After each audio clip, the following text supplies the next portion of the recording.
आज जेवर international airport और यमुना एक्सप्रेसवे के पास वही ग्रोथ दिख रही है और इसी लोकेशन पर है द सनराइज टाउनशिप। ये रहने वाली है एक गेटेड टाउनशिप जहां पे रोड्स का साइज होने वाला है 25 फीट, 30 फीट और 40 फीट।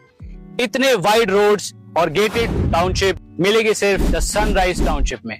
आज का लिया हुआ एक सही डिसीजन कल आपके पोर्टफोलियो का सबसे स्ट्रॉन्ग इन्वेस्टमेंट बन सकता है। अमीर लोग प्रॉपर्टी तब नहीं खरीदते जब सब खरीद रहे होते हैं, वो तब खरीदते हैं जब डेवलपमेंट शुरू होता है, जब रोड बनती है, इंफ्रास्ट्रक्चर बनता है, एयरपोर्ट बनता है, तब स्मार्ट इन्वेस्टर्स एंट्री लेते हैं। आज ही इन्वेस्ट कीजिए क्योंकि स्मार्ट लोग वेट नहीं करते, एक्शन लेते हैं। प्लॉट्स अवेलेबल हैं 18,000 रुपए पर स्क्वायर यार्ड, 20,000 रुपए पर स्क्वायर यार्ड और 22,000 रुपए पर स्क्वायर यार्ड पर। रोड्स का डिमार्केशन हो चुका है, काम भी लगातार तेजी से चल रहा है और क्लाइंट्स भी साइट विजिट पे आ चुके हैं। 50% प्लॉट्स ऑलरेडी सोल्ड आउट हो चुके हैं, तो देर मत कीजिए, अपना प्लॉट आज ही बुक कीजिए।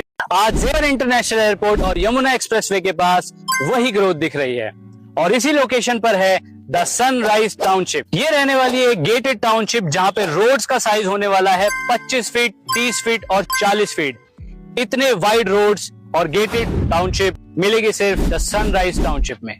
आज का लिया हुआ एक सही डिसीजन कल आपके पोर्टफोलियो का सबसे स्ट्रॉन्ग इन्वेस्टमेंट बन सकता है। अमीर लोग प्रॉपर्टी तब नहीं खरीदते जब सब खरीद रहे होते हैं, वो तब खरीदते हैं जब डेवलपमेंट शुरू होता है, जब रोड बनती है, इंफ्रास्ट्रक्चर बनता है, एयरपोर्ट बनता है, तब स्मार्ट इन्वेस्टर्स एंट्री लेते हैं। आज ही इन्वेस्ट कीजिए क्योंकि स्मार्ट लोग वेट नहीं करते, एक्शन लेते हैं। प्लॉट्स अवेलेबल हैं 18,000 रुपए पर स्क्वायर यार्ड, 20,000 रुपए पर स्क्वायर यार्ड और 22,000 रुपए पर स्क्वायर यार्ड पर। रोड्स का डिमार्केशन हो चुका है, काम भी लगातार तेजी से चल रहा है और क्लाइंट्स भी साइट विजिट पे आ चुके हैं। 50% प्लॉट्स ऑलरेडी सोल्ड आउट हो चुके हैं, तो देर मत कीजिए, अपना प्लॉट आज ही बुक कीजिए।